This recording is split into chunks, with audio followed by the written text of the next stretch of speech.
بعض لوگ یہ بھی کہتے ہیں کہ واقعہ کربلا کے وقت صحابہ کرام کہاں تھے؟ حضور کی آل کٹتی رہی اور مٹتی رہی اور ظلم ہوتا رہا اور لاکھوں صحابہ کہاں چلے گئے؟ یہ آج کل بہت چینلوں پر گفتگو ہوتی ہے اور سادے مسلمان، ہماری نئی نسلیں بہت جلد اس میں گمراہ ہوتے ہیں کہ بات تو سمجھ میں آ رہی ہے کہ 1,00,000 صحابہ کہاں تھے اور یہ خاندان سارے کا سارا کٹ گیا، کوئی آیا ہی نہیں مدد کے لیے۔ اللہ اکبر اللہ۔ ہمیشہ یاد رکھیے کہ صحابہ کرام علیہم رضوان کی اس وقت پہلے تو یہ ہے کہ تعداد کیا تھی۔ سن 60 ہجری کا واقعہ، یعنی حضور کی ہجرت آپ کے وصال کے 50 سال بعد، اور جو صحابی ہوتا ہے وہ ہوتا ہے جس نے 15 سال کی عمر میں حضور کی صحبت پائی۔ 15 سال کی عمر میں جس نے آپ کو دیکھا ایمان کے ساتھ، وہ صحابی۔ 15 وہ ملائیے اور 50 یہ ملائیے تو کتنی عمر ہو گئی؟ 65۔ اب صحابی وہی ہوں گے جن کی عمر 65 سال ہو چکی ہو۔ اب کتنے صحابہ تو اس وقت تک انتقال کر چکے تھے، اب 1,00,000 صحابہ نہیں تھے، چند ہزار صحابہ کرام پوری دنیا میں موجود تھے۔ ان میں کتنے تھے جن کی عمریں 100 سے اوپر ہو چکی تھی؟ کوئی 100 سال کے تھے، کوئی 80 سال کے تھے، بہت بوڑھے ہو گئے۔ دوسری بات کہ حضور حضرت امام حسین جب مدینہ سے نکلے ہیں تو جہاد کے لیے نہیں نکلے۔ اگر آپ اعلان کر کے نکلتے کہ میں جہاد کے لیے جا رہا ہوں، میرے ساتھ نکلو، تو سارے مدینہ والے ساتھ نکلتے۔ جب مکہ پہنچ کر مکہ سے کربلا کا سفر کیا تو بھی آپ نے جہاد کا اعلان نہیں کیا۔ آپ کو تو کوفے والوں نے اپنے شہر میں بلایا، مہمان کے طور پر بلایا۔ اب جب امام مہمان بن کر جا رہے تھے تو ان کے ساتھ سب صحابہ تو نہیں جائیں گے۔ اگر آپ اس وقت جہاد کا اعلان کرتے کہ بدر اور احد کے بعد اب یہ بھی ایک جہاد ہے، چلو، تو سارے مکہ والے چلتے۔ آپ مہمان بن کر آئے، جب کوفہ پہنچے تو آپ کو علم ہوا کہ یہاں تو کچھ بات ہی اور ہو چکی ہے۔ اب اس وقت نہ مکہ والوں کو پتا ہے کہ وہاں کیا ہو رہا ہے، نہ مدینہ والوں کو علم ہے کہ وہاں کیا ہو رہا ہے۔ یہ ہو گئی بات یہاں تک۔ تو یہ نہیں کہا تھا بھی صحابہ کہاں تھے؟ بھائی صحابہ اپنے گھروں میں تھے لیکن ان کو علم ہی نہیں۔ یہ بات ایسے موقع پر اچانک ہوئی ہے جس کا کسی کو خبر نہیں ہوئی۔ کوفہ میں جو صحابہ کرام رہتے تھے، حضرت مولا علی المرتضیٰ کے زمانے کے صحابہ موجود تھے، اسی لیے 72 تن شہید ہوئے۔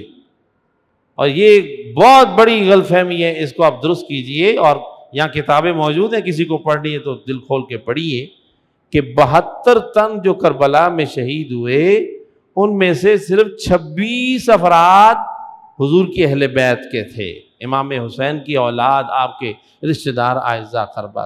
باقی جو 72 میں سے 26 کے علاوہ ہیں وہ سارے صحابہ کرام ہیں، حضور کے صحابہ ہیں، تابعین ہیں۔ سارے 72 تن اہل بیت نہیں تھے۔ حضرت حر وہ بھی ان 72 میں شامل ہیں۔ اب وہ تو آل رسول نہیں ہیں، ان کا سب ذکر کرتے ہیں۔ حبیب مظاہری کا ذکر کیا جاتا ہے، وہ بھی اہل بیت تو نہیں ہے، وہ صحابی۔ تو صحابہ کرام بھی کربلا میں امام پاک کے ساتھ تھے۔ سب صحابہ اس لیے نہیں پہنچ سکے کہ سب کو اس واقعے کا علم نہیں ہوا، اس لیے کوئی غلط فہمی میں نہ رہے۔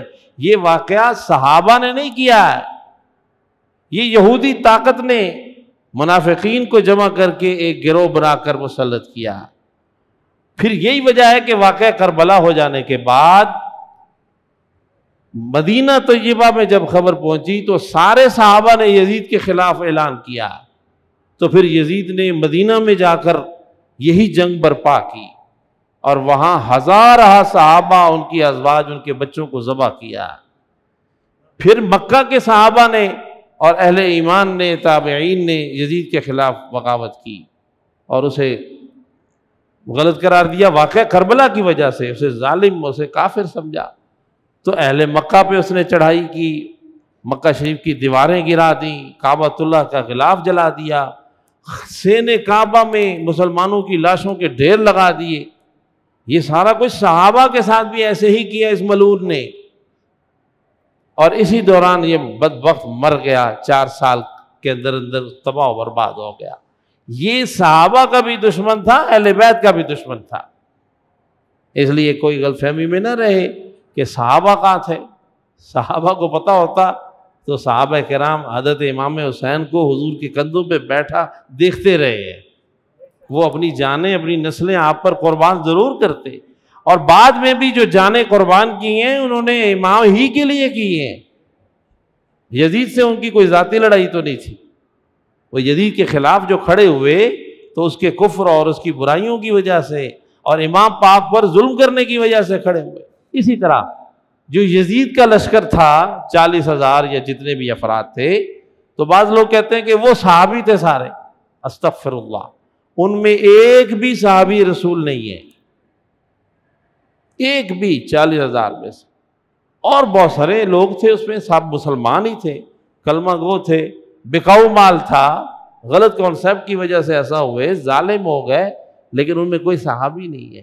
حضور کی صحبت کا اتنا تو اثر ہے کہ وہ حضور کا صحابی ظالم نہیں ہو سکتا. اور ظلم بھی کس پہ کرے گا؟ حضور کے جگر پاروں پہ. ولی کی نگاہ کا اثر یہ ہے کہ وہ بدکار کو کیا سے کیا بناتی ہے، تو نبی کی نگاہ کا اثر کیا ہوگا؟ ہم صحابہ کرام کی محبت و عظمت کی بات جو کرتے ہیں، اس لیے نہیں کہ صحابہ سے ہماری کوئی علیحدہ رشتہ داری ہے، صرف اس لیے کہ وہ کس کے صحابی ہیں؟ وہ حضور کے صحابی ہیں، وہ حضور کی نگاہ پانے والے ہیں، حضور کے ہاتھ پر مرید ہونے والے ہیں. آپ کے شاگرد ہیں، آپ کی نسبت ہے، یہ حضور ہی کی نسبت کا احترام ہو رہا. ہم اہل سنت ہیں، اور ہمارا اہل سنت کا عقیدہ بڑا صاف شفاف اور بالکل عین حضور کا بتایا ہوا عقیدہ ہے. اور وہ یہ ہے کہ ہم حضور کی اہل بیت پہ بھی فدا و قربان ہیں، اور حضور کے صحابہ پہ بھی ہماری جانیں فدا و قربان ہیں، کیونکہ ان دونوں کا تعلق، بولیے، حضور سے ہے.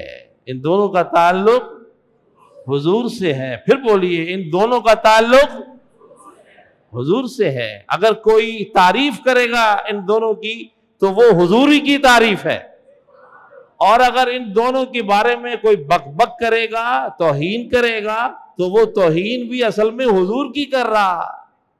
اللہ تعالیٰ سمجھنے کی توفیق عطا فرمائے اور ہدایت پر قائم و دائم فرمائے.